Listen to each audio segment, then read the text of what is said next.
let me have them introduce themselves. And while they introduce themselves, I'd like to ask them, because I want to start with sort of the general and then go to the specific. We have people who represent a lot of different areas of expertise here and who are quite conversant in their areas, as you might imagine. But I'd like you to maybe, after you introduce yourself and tell us about whatever you would like people to know about you individually, what you think are the connective tissues to, if there are any. I mean, we've seen a whole gestalt, and they say in gestalt psychology, the parts and the whole can't be separated and shouldn't be.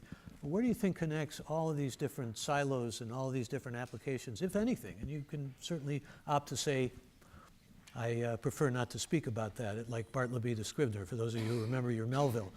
You can also, perhaps, after introducing yourself, talk about this general broad question that we've come under the umbrella of where to from here. What does that bring to mind, impressionistically or otherwise? And then I'll move into specific questions. And so, we'll begin, Claudia, with you. Okay, great. Thanks very much, Michael. It's very nice to be here. I'm from Canada, so surprisingly we have very warm summers, but it's unseasonably cold. So I'm really happy to be out here in California, so thanks for the invitation. So I'm Claudia Emerson, and I'm a professor of philosophy and the director of the Institute on Ethics and Policy for Innovation at McMaster University, based in Canada. And my work is on global health ethics, and by global health ethics, I mean specifically global health research, and I mean that along the innovation pathway from discovery, development, all the way up to delivery. And so I have an interest in CRISPR and many of these technologies, particularly for gene drives and the applications of gene drives for public health, specifically for vector control strategies in combating infectious diseases. So I'm coming at it from that perspective, and I should also add that before I became a philosopher, I was a scientist. So I'm very excited about technology. I'm very motivated and driven by evidence, facts, although we talk a lot about values in philosophy, of course. And so to get at your first question, Michael, around sort of the connective tissues, and I think we've heard this in all of the panels here, and very interesting conversation over the last 2 days.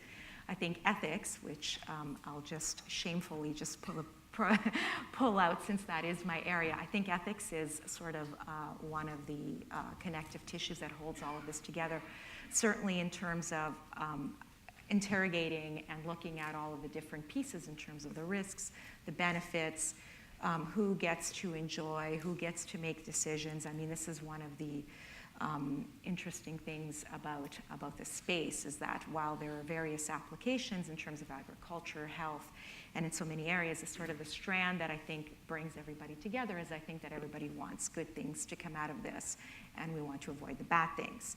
And so I won't say much more, and I'll move on to the next panelist, but I just want to sort of follow on that point and open the conversation by sort of my own sort of take on the connectivity of this. My thinking on this is that the technology is new, but I don't think the ethics are. So the moral questions that we've raised in the last few days, the moral questions that are likely to come up later on, even with the development of other technologies, I don't think those are new. We've seen these before.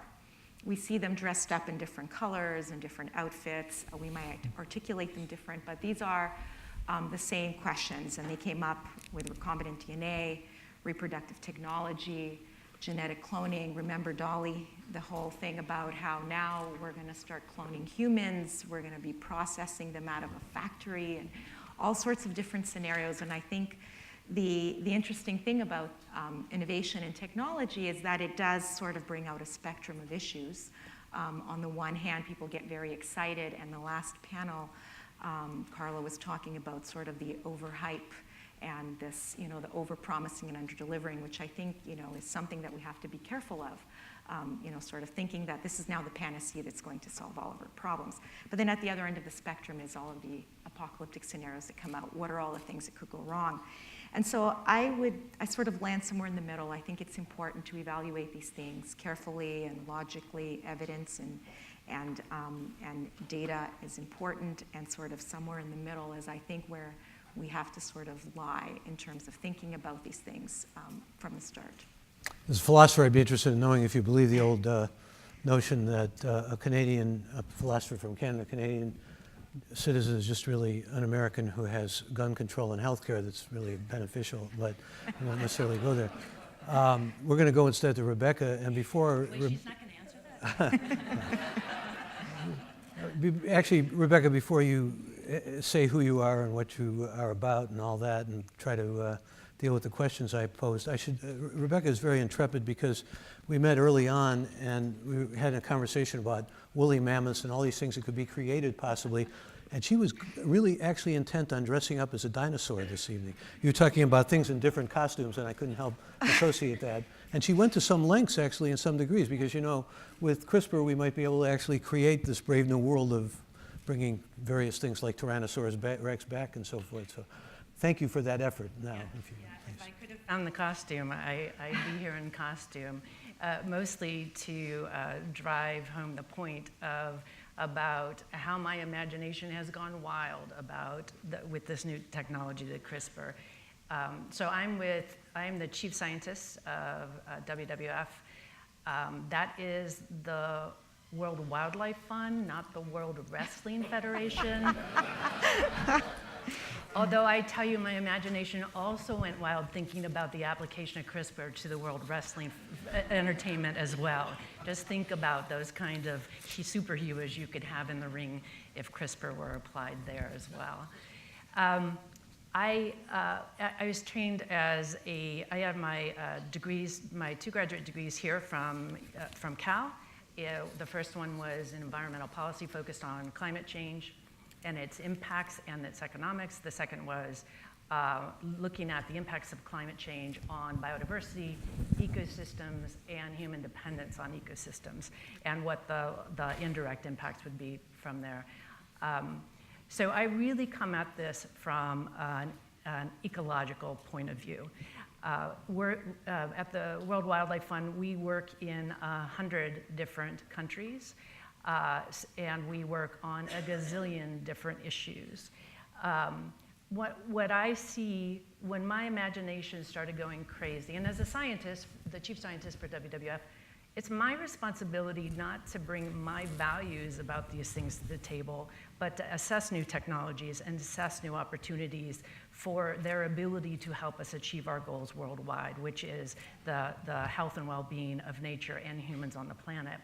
So the connective tissue for me is working in 100 countries, highly biodiverse countries, highly people-diverse countries, diverse cultures, is that the potential for democratization.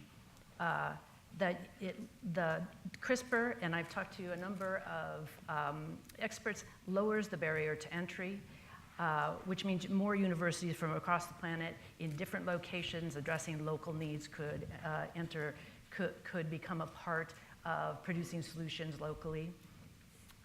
It addresses the potential then for it to address local needs, such as the adaptation of local foods in the context of climate change. The fact that you could have local risk assessments, and I'm so glad the last panel actually brought up risk assessments, because even though they brought it up in the context narrowly of food and food safety, I think about risk assessments and do risk assessments in the context of an ecological system in which humans and nature persist. And I also like the idea that you could have local governance through governments and community oversight that own the risk and the rewards, truly own it, and therefore are committed to the outcomes. And I also like the idea in my imagination about what CRISPR could bring to the planet, that because of this democratization, there is a potential that you could build in resilience through a mosaic of outcomes around the world that actually could help us adapt to climate change in a much more consistent way than we have any plans to do now. So that would be when my imagination goes wild and thinks about the connective tissues of what CRISPR could do, and CRISPR is one of many, many technologies, but no other technologies has got my imagination going like this. I think about the democratization and the local, and being able to deliver to local communities for resilient outcomes over time. That will then help protect the environment that we depend on. Very good. Neil, thank you. Thank you, Michael. So I'm Neil Gutterson. I lead global R&D for DuPont Pioneer. I've been there for about 3 years, and I've also had my background here at UC Berkeley. I drove out from the East Coast 40 years ago to go to the biochemistry department, which was then called over across campus.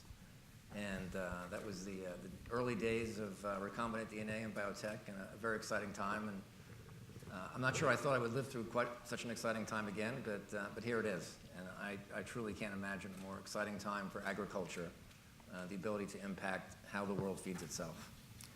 So I spent a lot of my career until 3 years ago in small companies, biotech companies. I was the CEO of a small company in the Bay Area for 7 years before going to Pioneer. I also serve as a board member of CIMMYT, which is the International Organization for the Improvement of Maize and Wheat for smallholder farmers around the world. So I get to see the landscape of agriculture from many different perspectives. Of course, Pioneer serves smallholder farmers as well as very large-scale farmers. CIMMYT focused, of course, on smallholder farmers and their needs. Pioneer has been providing improved genetics for farmers for some 90 years, and we're very, very committed to the farmer as our customer. And we're committed to improving the livelihoods of those farmers with our improved technologies, our improved products through new technologies. We've been breeding since the beginning of the company. The company has an origin with Henry Wallace as its founder. And he had this interesting idea that if we used hybrid seed as opposed to what we then call just open pollinated seed directly harvested from an individual variety, we'd get much more productive varieties.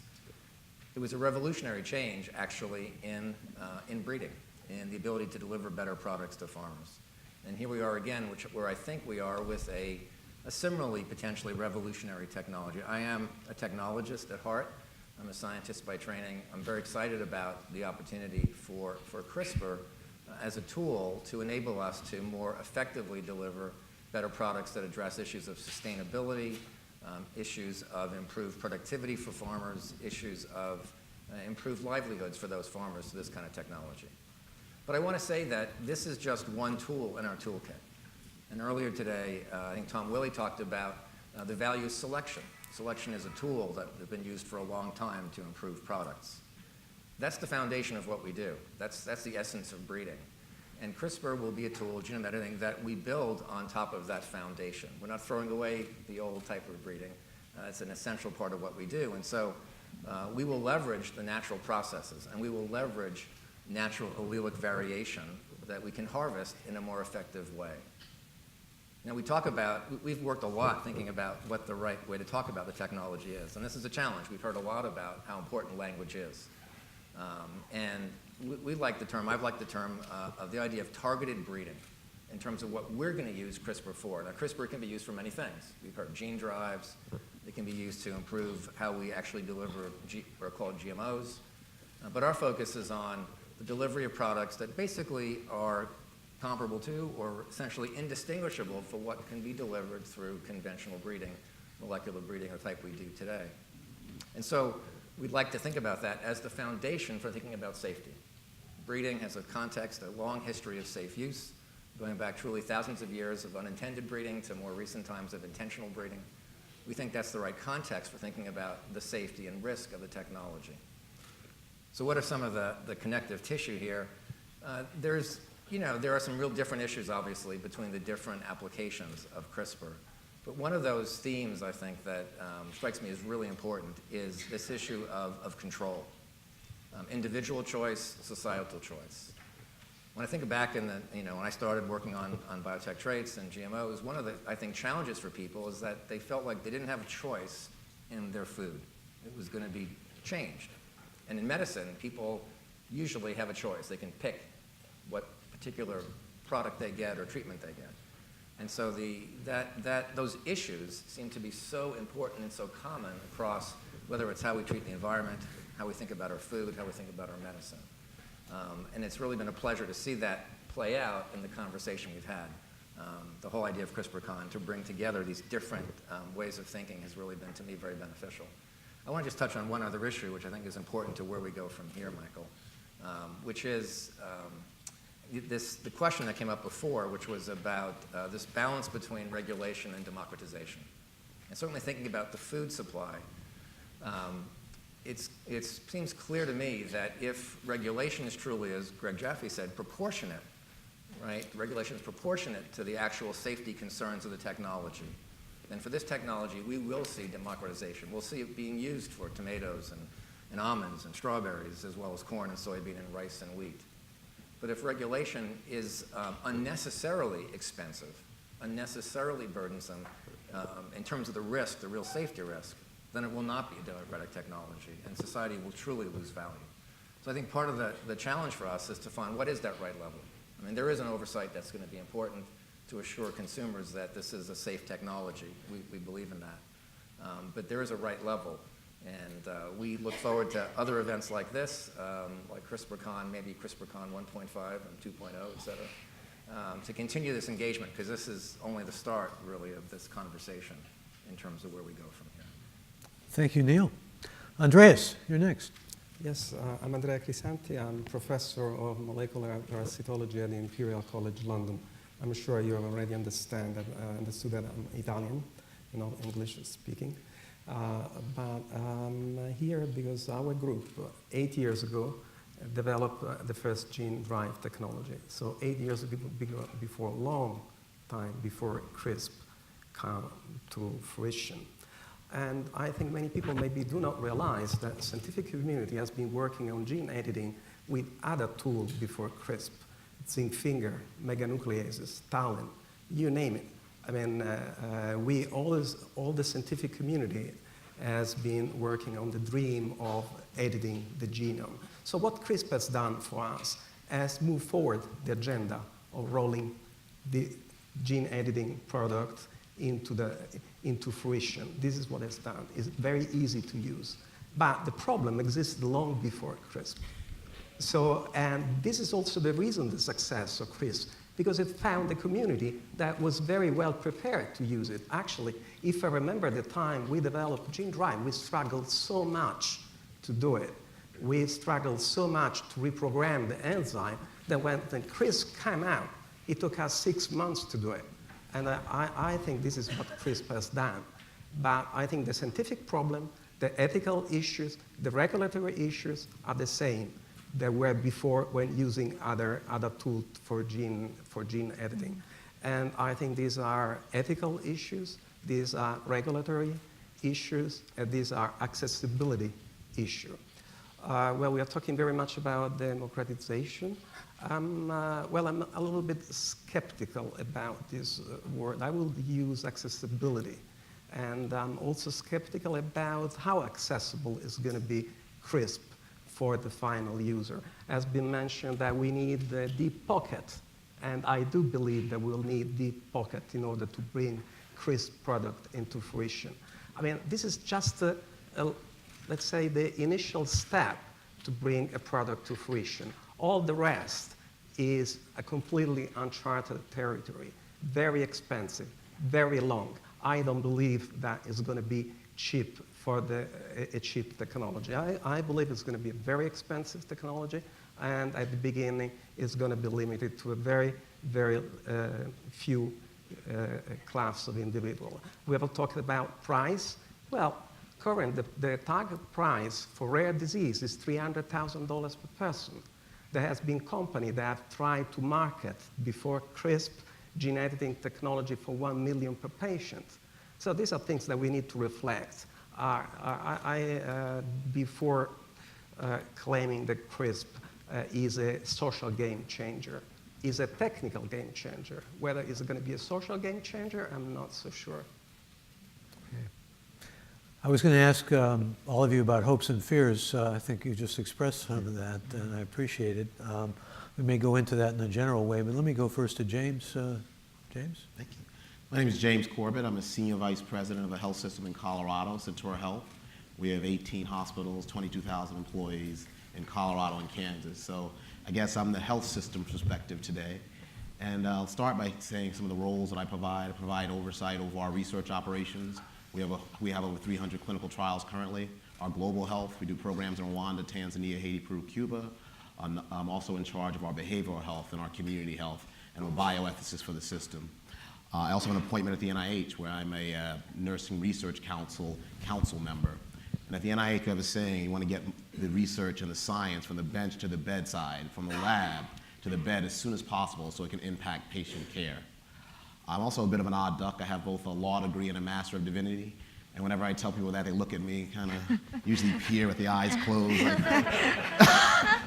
like what'd you do first? As if they're peering into my soul. So I'll let you know I did my law degree first and my divinity degree after that, so you can decide if I've been ruined or reformed. Yeah. So in some respects, though, the whole notion of kind of being someone with a law degree, at times lawyers can be a little risk adverse, right? A good lawyer is going to hope for the best, but plan for the worst. On the other side, an aspiring theologian is going to believe in human flourishing and big ideas of forgiveness and hope. So in some respects, when I think of the connectivity of today, I think of the notion of, on one side, weighing the risks, and there are some risks that we're aware of in this kind of gene editing movement, with the benefits. And we've heard throughout the day some of the great benefits that could lead to from illness. When I think of kind of weighing those two, I think of aligning across multiple industries. I think of food as medicine. Historically, hospitals haven't focused enough on prevention. We've done what we call fee-for-service. You come into the hospital, we have that one procedure, we get a benefit of that procedure by a certain remuneration that occurs. But I hope most folks in the room know that the healthcare landscape is moving beneath our feet. We are now moving into a budget-based care, while we're going to keep you under a certain budget. That is the only way we're going to be able to reduce the total cost of care. So under that model of care, I have new incentives, newfound incentives to keep you healthy, keep you out of the hospital, focus on nutrition and wellness. Some of the things you're starting to see now are hospitals providing prescriptions for farmers markets, for healthy food. We do that in one of our hospitals. We also are now focusing on helping local farmers in Colorado, where it's a short season, to extend their season through greenhouses. So think of hospitals now as players in the global movement towards wellness and health in ways they haven't done before.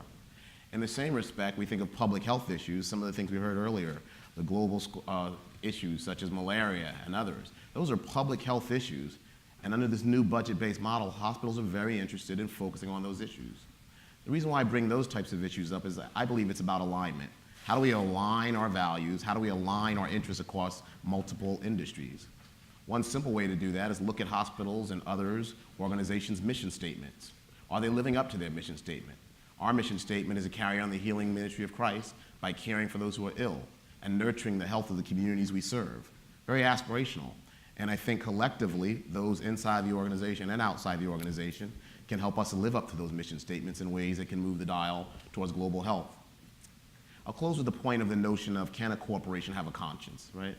So when you think of a corporation and its ability to have a conscience, some would argue it depends at the top. A bureaucrat like me who says, well, these are our values, this is our mission, we're going to have a certain task, and we're going to live up to a certain way of being. But philosophers are looking at that a bit differently and arguing it's not the individual corporation itself, that corporate entity, that has a conscience. It's the collective individuals in that organization that can actually exercise their latent power in ways they did not realize in the past.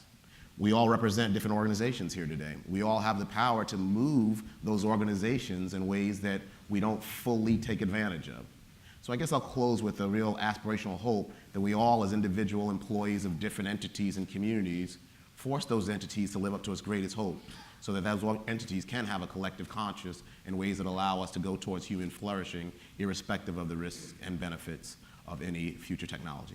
James, let me follow up with that with you, and then we'll go to each of the panelists in a direct and specific way. I got a kind of a twofer question for you, especially since you're talking about aspiration. I know you've done a lot of work with community colleges as well as in healthcare, and so this broad question that has come up repeatedly during the 2 days has been democratization and how much we really can hope for, I use that word advisedly, democratization with CRISPR. What are your thoughts and sentiments about that, particularly in the healthcare realm as well as in education? Yeah. Well, I'll start with a notion of so when you think of where we locate ourselves, it starts with what communities we find ourselves in. A community of faith for some, a community in a certain belief, a community of employees, or a country, if you will. But I think it's important to realize that these are really imagined communities. Even this great nation we live in, these boundaries are boundaries that we decided. We decided where the barriers would be between Canada and the United States. So if you start of knowing that you're kind of in these locations and you have these beliefs with people that you are used to working with and living with, you realize that these beliefs can be moved and shaped by emotion. There's a great emotion scholar here named Jody Halpern. She's an ethicist as well. And she talks about what emotions shape behavior the most. One is fear, and there's a great book written about fear, The History of a Political Idea by Corey Rubin. It talks about how fear has shaped society greatly. And the other one is a bit more surprising, disgust. Disgust is known as something that shapes behavior more than anything else. So when you think of democratization, when you think of movements, what are people disgusted by? That's an emotion that evokes a response. So if you watch a certain channel, you might be disgusted by individuals who are taking advantage of the public system. If you watch another channel of news, and I guess you can guess which one these are, you might be disgusted by a certain level of wealth of an individual. It's that disgust that drives action. So can we think of disgust in a way that allows to a certain democratization? Can we allow disgust to kind of help us to override the overburden, and we have this in healthcare, the administrative burden? We understand that there's patients in the middle and it's important to focus on that patient's concern, but regulation can be stifling. You can spend a lot of resources on regulation unnecessarily. At the same time, you do need some regulation. So I think using the emotion and getting past the kind of logic of it all to the deeper kind of soulful movement is a way that we can move forward with the notion of democratization in both the food industry and the health industry. I'll go you on this, Claudia, may I? Talk about, from your perspective, what the biggest ethical challenge is with respect to healthcare as you see it, and what really needs to be focused on most. So I'm going to think about that in terms of the space that I work in terms of global health. So I think the disparities between high-income countries and low-income countries and populations who live in low-income countries and are struggling with infectious diseases, things that, like malaria, dengue, TB, HIV, co-infection, some of the things that, so certainly some of those challenges exist in high-income countries, but not to the degree and burden that they exist there. And so, thinking about that, the question of democratization and what the challenge for that is, I think that, so it's not entirely clear to me what the democratization of this technology would look like in practice. I think Andrea raised an important point that this is more about access. So access to knowledge, access to the products, access so that the impact, if there's going to be good impact from these technologies, from CRISPR gene drives and all of those things, particularly in terms of public health, is that those that actually need these products the most have access to them. I think that's important, and I'm not sure that the democratization actually captures that Is there a concept better well. word? I don't know. I do think that, the question of affordability and accessibility are sort of key, and in global health we often talk about this notion of global access and equitable access. This is sort of, one of the biggest challenges is the access issue, right? So we'll run lots of studies, lots of clinical trials, lots of promising products coming down the pipeline, and then at the end, how many of those vaccines, drugs, and diagnostics actually make it into the hands of the people that need them most. So I think one of the biggest challenges is going to be the accessibility and the affordability question, sort of translating all of this promise and potential into actual goods and services that are actually going to be used by the people who need them most. Good place to go, if I may, to you, Andres. As a scientist, let me ask you to sort of consider and ruminate about for us your role in this whole debate over society and the ethical dimensions of CRISPR. Well, from our perspective of gene drive, this is what I can bring my experience. Well, we have the difficulty of proposing or implement this technology in an environment that is very poorly regulated, because resource-poor countries not only have the resources to treat this disease, but they don't have the resource to implement a regulatory framework. So I think this has been a big challenge. So part of our project, which is Target Malaria, which is funded by the Bill and Melinda Gates Foundation, has the objective also to build this. In principle, part of the project is devoted to capacity building, technology transfer, education. So we want this country to develop, the scientists of this country to develop their own view. We don't want to export our concept, our view. We want to be, in this respect, neutral. They like the technology is because they believe it's useful, is because the benefit overwhelm their disadvantage, but it's their judgment. This is the objective that we want to reach. We don't want to, if I can use the word, patronize them and what's is good and what's is bad. It's their call. So in principle, this is our attitude towards the implementation of the technology. We want to be as honest, as transparent, as correct as possible towards what we believe is a vulnerable community. Vulnerable because don't have the resource, vulnerable because do not have the logistics, vulnerable because do not have the knowledge. So, and I think it's important to fill this gap even before talking about what is good and what is bad, and anyhow, it's their call. We don't want to influence them. I don't know if you recall, but when I interviewed Greg Simon, I asked him about unintended consequences, and Claudia mentioned malaria. A lot of your research has been with mosquitoes. Could I get you to talk about just the ethical dimensions of unintended consequences with CRISPR? Well, I would call unintended consequence of gene drive rather than CRISP, because it can be achieved also with other means rather than CRISP. Well, for example, in the case of malaria, we can use two approaches. One, you can insert or drive a gene that confers resistance to the parasite, so you create a malaria immune mosquito, or you can drive genes that will work like Troy horse, which in principle impair the fertility of the entire population to the point that the entire population collapses. There are different ways how you can achieve this. One is that you can unbalance the sex ratio in order that you make more male than female to the point that you, in principle, reduce the fertile pairs to the point that the population crashes. Another approach is to destroy female fertility genes. Well, the reason why we attack female is because the female that transmit disease, and not for any other reasons. But having said that, then going back to unintended consequence, of course, people are afraid one of the unintended consequences. Okay, well, you destroy, you eliminated one species. Will that have an unintended consequence? Well, there is a way to understand this. You analyze the food web. You analyze the interaction between species. One of the approaches we are taking, we are creating large semi-confined field space in which we can reproduce entire seasons and environments in a closed situation that we can check all these things, and then we can provide answer like the one to question like one you're asking. Another possibility is that, for example, the gene drive will take its own evolutionary history and that we cannot control. And this is a possibility. But this is why we prefer approach towards population suppression. Because if you think about, there are two possible scenarios. The drive doesn't work, and so it will fade away. Or the drive, it works, and the population is eliminated, and malaria or other vector-transmitted disease are eliminated. At this point, if people are really so keen about having the mosquito, we can release them back. So in principle,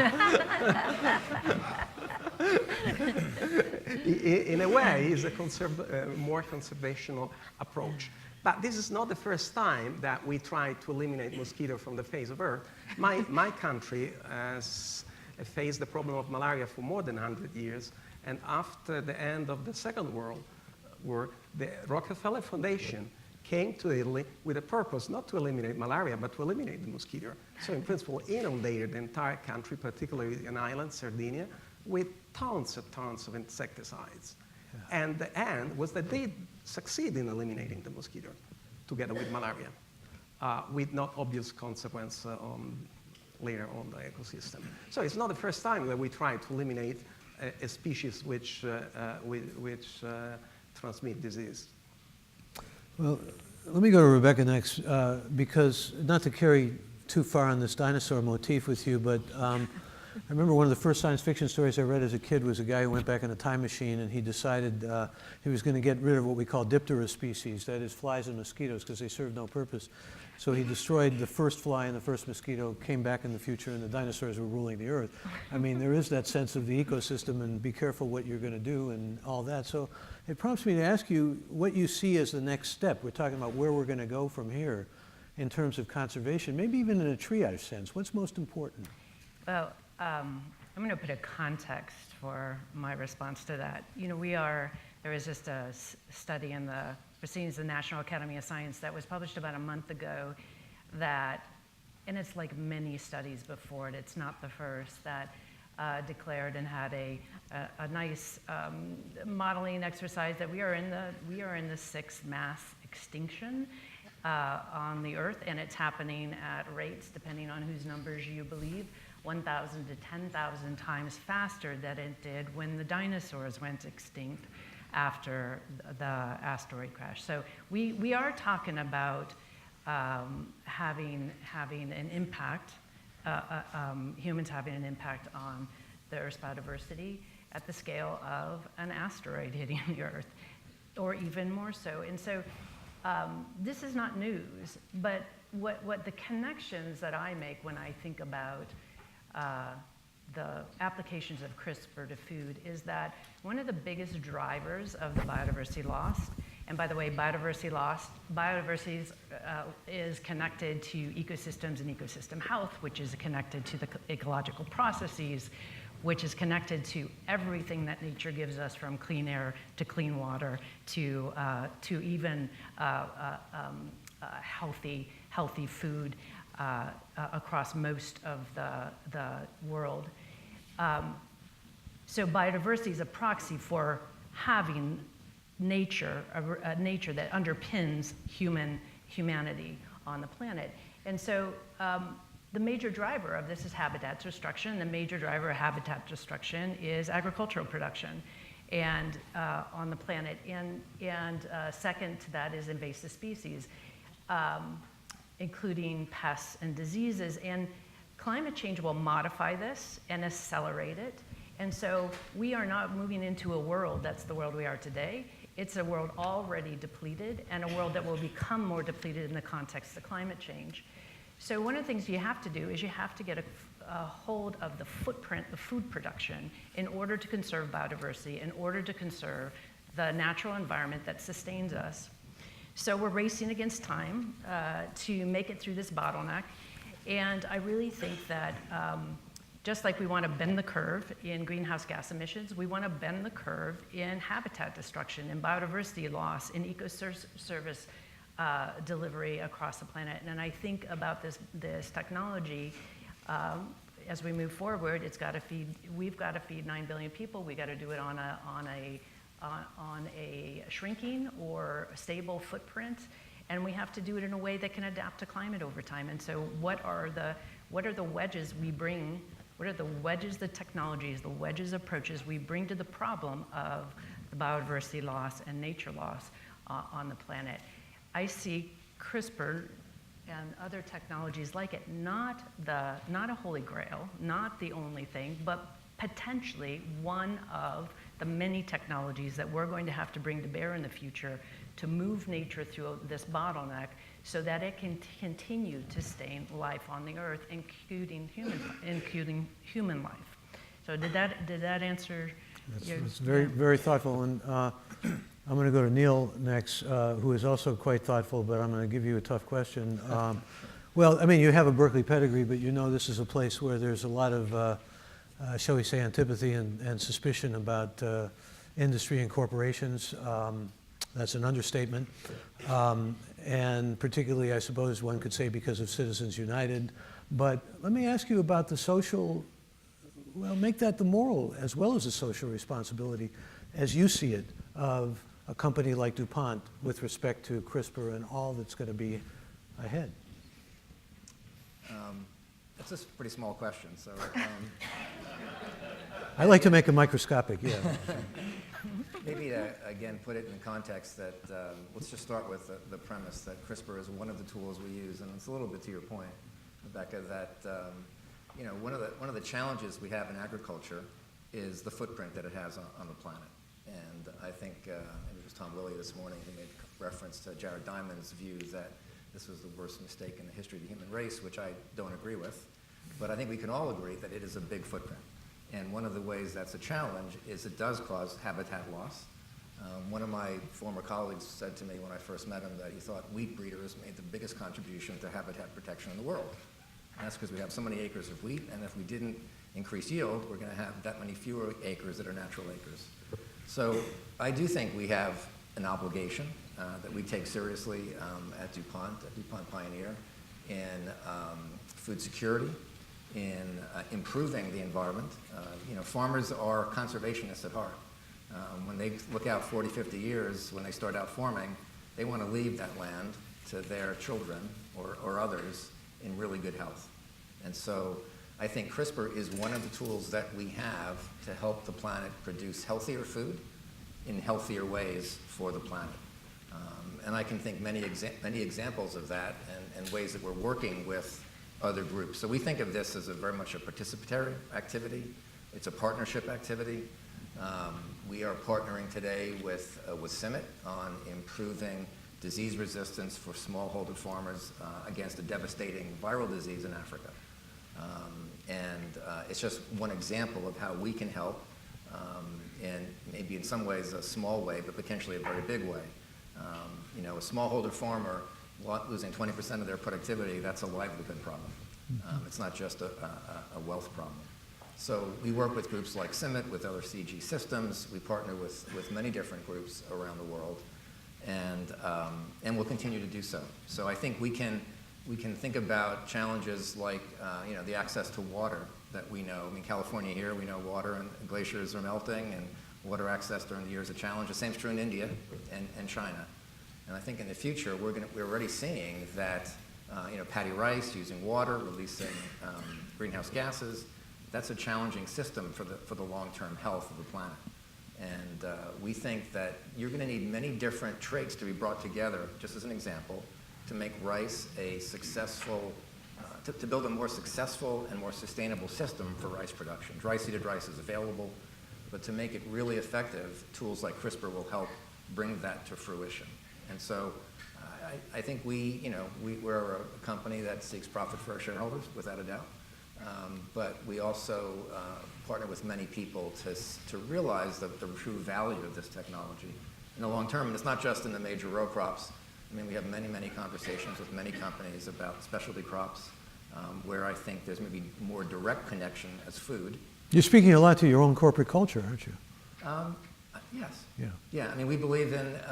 I think we're on the cusp, as you may know, of DuPont merging with Dow and creating a new ag business in the future. And our goal is to enrich the lives of the farmers and consumers who rely on that food. That is clearly going to be part of our mission for the future. So let me put to the panel generally, and whoever wants to take this question, please feel free. What are the big questions that are remaining unanswered, particularly after these 2 days of lasering in on so many dimensions and so many elements? What remains in your minds? Yeah, I want to jump on that. I want to first kind of add into what Neil just mentioned. I think Milton Friedman famously said, the only social responsibility of a corporation is to make profit without deception or fraud. And I think today we all realize that might be outdated, and that corporations such as DuPont and other large corporations hopefully have a certain corporate social responsibility program where they kind of focus on the social good. And if you think about it from that perspective, there's some opportunities there for us to align across industries.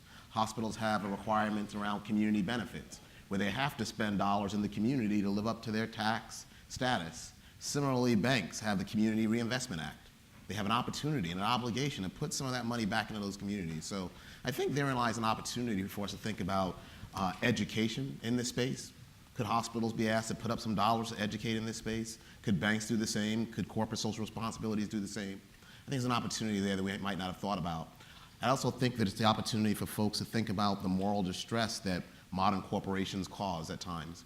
The reason I asked the question, though, is the suspicion is that profit comes above everything else. Bottom line, what the shareholders are getting back and so forth. This is not a lesson in socialism. It's just, Well, yeah, I mean, recognition. I think, it depends. I mean, so there's some legal structures now that show that corporations can be identified a certain way so that profit's not the first goal. There are some corporations that are more invested in social impact. There's also private equity funds that do the same. But the central issue is this. Corporations, irrespective of their status, are made up of individuals. Those individuals encounter conflict of interest at times, but more importantly, they encounter what's called a conflict of obligation. Who do they want to be as individuals for their families? Who do they want to live up to for their God? Who do they need to live up to as a corporate exec? And the real question is, how do we have the space for folks to process that? People are encountering moral distress, and we need to think about creating the space for them to encounter it across multiple specters. Our physicians at times are very challenged. It's called compassion fatigue, where they see the same patient again and again who won't make changes, and they're tired. One of the things I've asked them to do sometimes is to come outside with me. Take your shoes off. Put your toes in the grass. You think they looked at me weird when I told them I had a master's of divinity and a law degree? When I tell them to do that, they really looked at me like I was weird. But the point is to get more grounded, to return to nature, to think about your role differently, and come back re-engaged, to be compassionate to that patient. And in our case, come back re-engaged to fight the cause in a way that we can live with and go to sleep at night with a certain comfort of ourselves. So it's a complicated issue, and I don't think there are any bad players. But there are some bad players, I'll restate that. But none of us are purists here.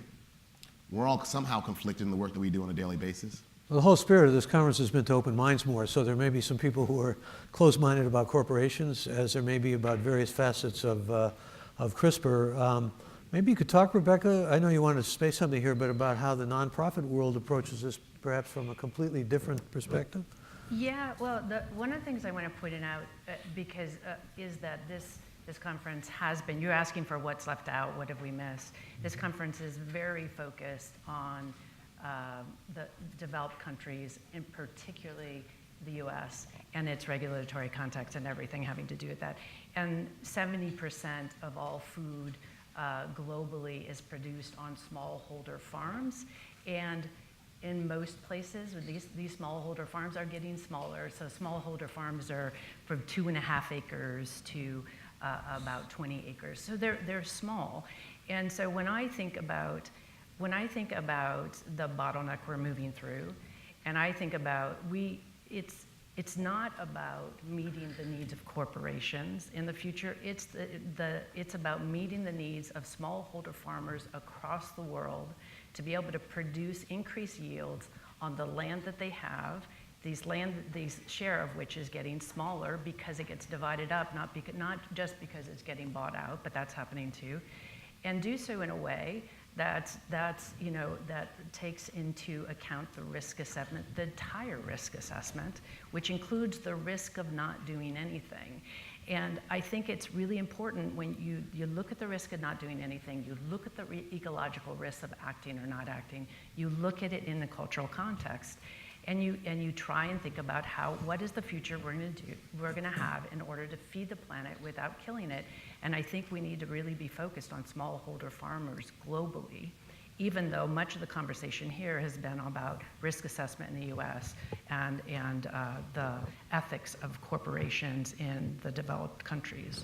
I want our two academics to weigh in, Claudia and Andreas, and then we'll go to but you want Neil weigh in as well. Go ahead. Yeah, well, maybe just a comment. I think it was Peter Drucker, perhaps, who said that the real purpose of a business is to gain and keep customers. And the only way you do that is if you bring them value, right?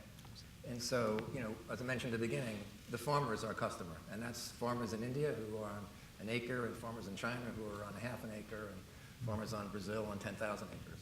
So we do think very broadly about the diverse needs of all of those customers and truly the food supply that they're serving, right?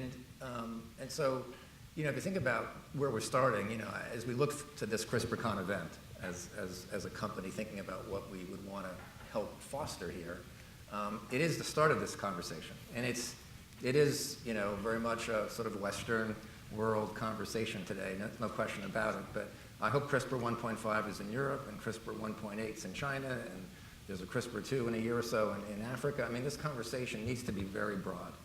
And we've had those kinds of conversations on smaller scales in all those regions with different kinds of groups. So, the unanswered questions, some of them were truly what is the level of oversight that is the right level to maximize the value of a really promising technology. I think that's, to me, the biggest. No, I like what you're saying, and it sounds very utilitarian. We'll go to the philosopher on that, Claudia. Yeah, so I actually just want to pick up on that last point that Rebecca made about what's left out, and you know, the presence and the voices from low and middle income countries. And I mean, two things that have been like very prominent at the conference in the last 2 days, and major ethical significance, is this whole discussion around inclusion and diversity, which we've seen from the various panels and from the folks in the audience that there is quite a bit, but there needs to be more. And you know, Pastor Mike says, you know, the most impacted voices need to be at the table. And so when it comes to at least sort of these public health applications with, you know, the genetically modified mosquitoes and vector control strategies using CRISPR and other technologies to effect those, you certainly need to have those voices at the table, and they need to be here sooner rather than later. So it's not, let's develop, see how far we can take this, and then we begin to engage, which is sort of in the second point, and Aroha, I think, made this point very nicely earlier in the day. We talk a lot about engagement and the need to engage and who's going to engage who, but I don't think we know, you know, what very effective engagement strategies are. And at least on this point, I want to give a shout out to Andre and his team with the Target Malaria folks, who have really taken an approach around co-development and co-ownership, which are, I think, two critical components of how you do how you introduce a novel technology into low resource settings, and in the way that they're approaching their community engagement strategy. So I think that there are ways, I think we need to learn more about how to do that. And I think the one thing that I think we need to, what's been left out is, we use these concepts, public engagement, and the word, for example, transparency came up quite a bit, but we don't really unpack, you know, getting to conceptual clarity of what that actually means in practice. So everybody agrees there's a need for transparency. What does that mean, right? So like, how much transparency do you need? Who needs to be transparent to whom, and what mechanisms would be required to do that? And for example, in the gene drive research space, there are discussions and conversations on the table that because the technology does have these risks and so many uncertainties, that, you know, in fact, in order to be transparent, that we need to put all information out in the public domain for everyone to see. But transparency as a concept does not equal openness. Openness is one thing, data access is one thing, transparency is another thing. And so I think we have to be careful that, you know, all of these concepts and words, I don't know. It's like what was said about regulation. Right, I the mean, it's a whole terminology continuum, is, yeah. you know, everyone says we need to get clear on the terminology. We really do, and on the concepts and what these things actually mean and what it would take. So what would it take for a company or for an organization, whether for-profit or not-for-profit, to be transparent to their stakeholders? I mean, how much do you have to actually do? And I think taking sort of a step back and looking at, these are the pieces that we need, but what do they actually mean and how do we implement them? And Andrea, you're chomping at the bit here, Yes. please. Go ahead. Well, I think there are several aspects. First of all, on the scientist side, I think you have to be accountable, transparent, and I think you have to show integrity.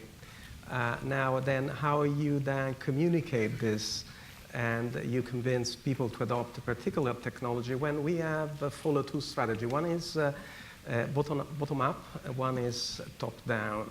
The bottom-up involve identify scientists on the field that are interested in the technology, involve them in the technology transfer, building capacity, engage with their community, understand what they need, what they perceive as a problem.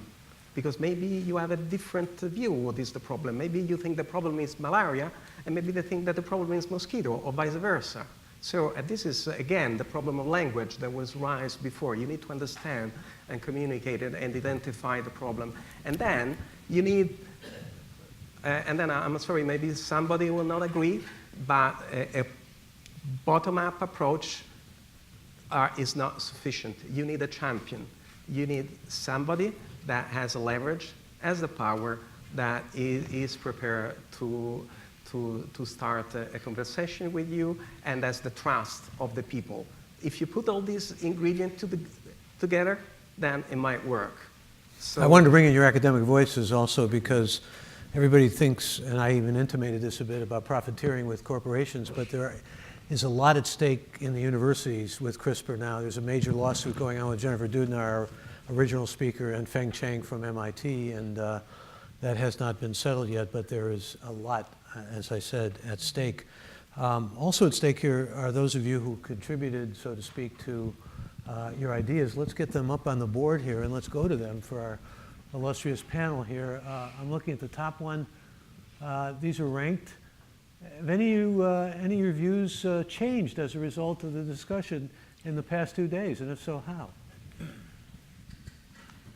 James? I can jump in on that. I think we all bring personal experiences to these stories, and that location is hard to be pulled from.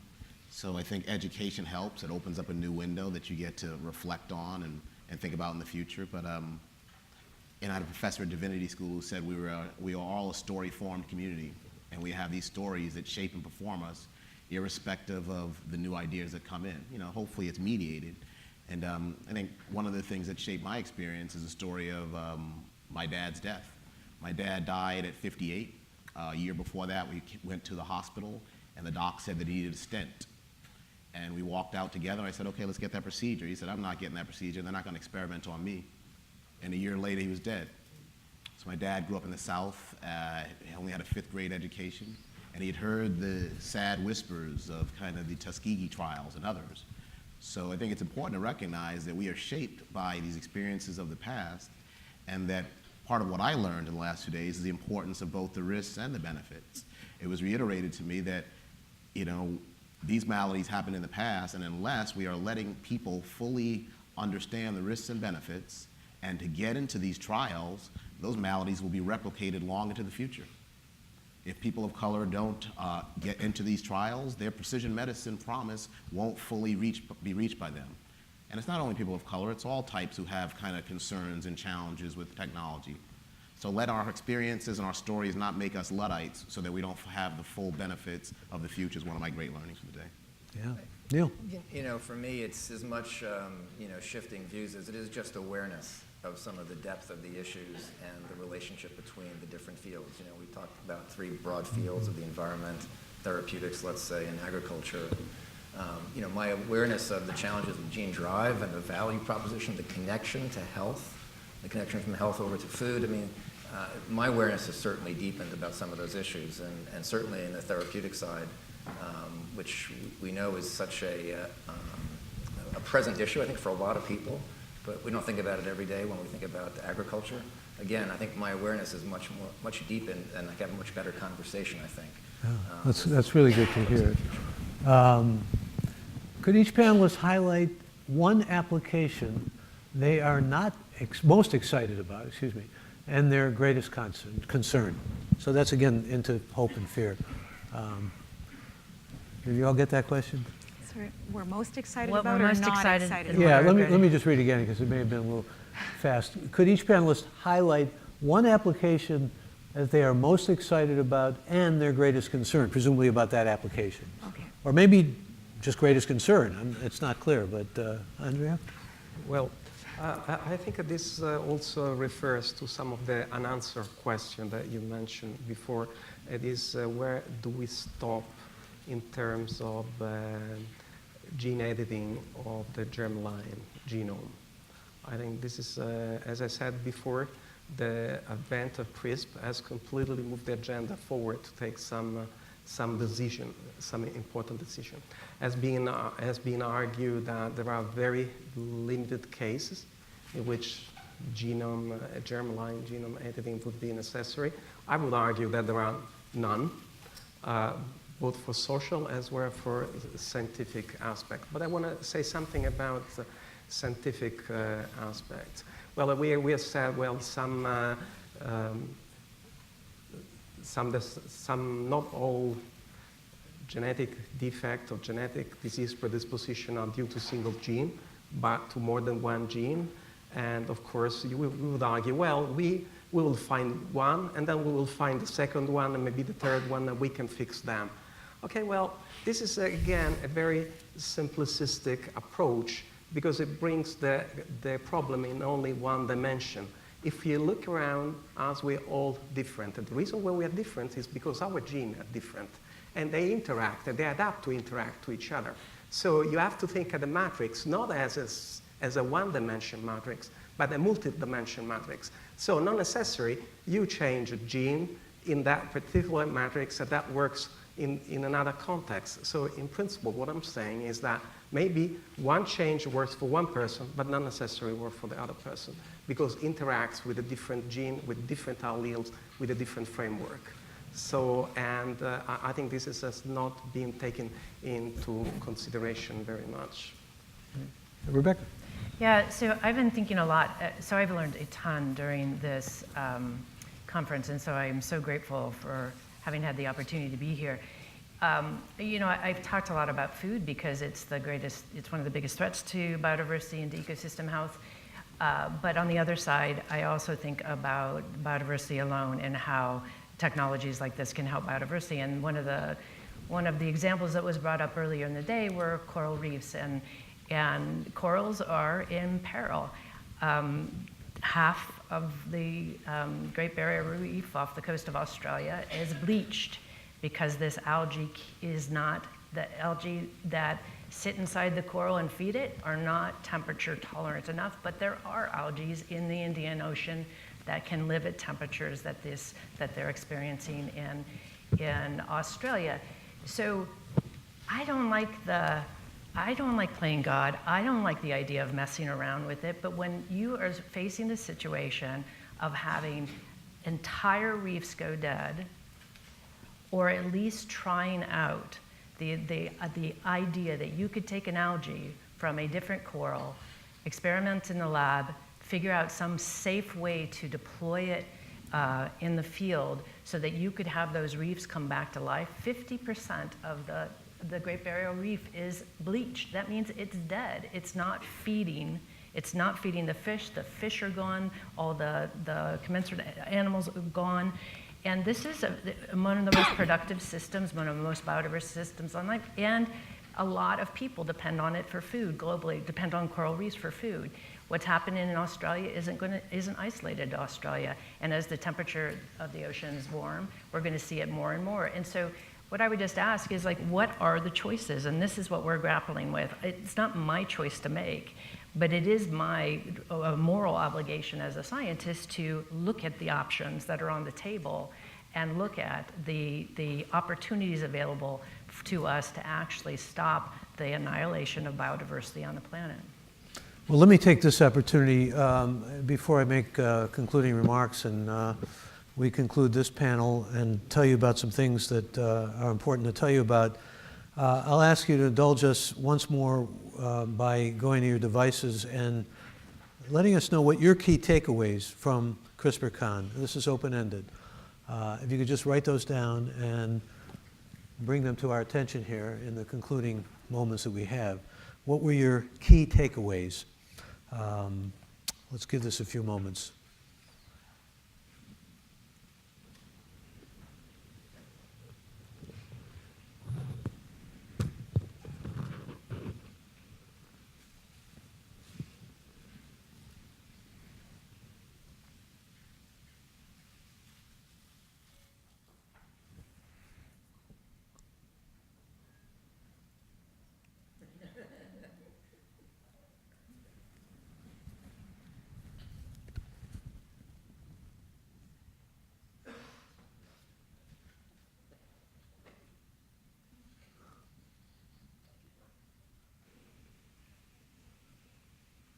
They are rolling in. For those of us with our backs to, could you start reading them? As they bounce around. Well, I should read a few, especially since we have some members of the audience who are sighted problems, but this is not a great angle for me. Diversity of thought. Important to involve a diverse group in decision-making and debate. Impact of story over facts. There is broad variety of value systems. Let me stand up here. Be careful. Michael, be careful. Equity remains undetermined. Is that? No, undefined. Excuse me. Whoops. I wasn't kidding, Michael. Yeah, I almost did a pratfall there at the end of everything. Importance of fostering trust. There is broad variety of value systems. This is really a terrific pastiche. Need to listen to impacted communities. Impact of story over facts. I already read that one. Optimism that the technologies will be accepted and Thank you all. These are really some, again, very thoughtful remarks, which we appreciate. Appreciate your attention and your attendance, and hope that you will leave here feeling there's been a great deal of light cast. Before I make concluding remarks, could I ask for a round of applause for this terrific panel, this final panel?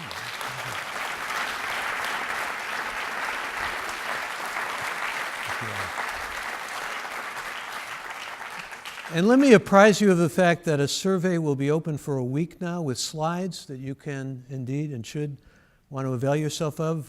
Let me give you the way to access that: surveymonkey.com/r/CRISPR.com.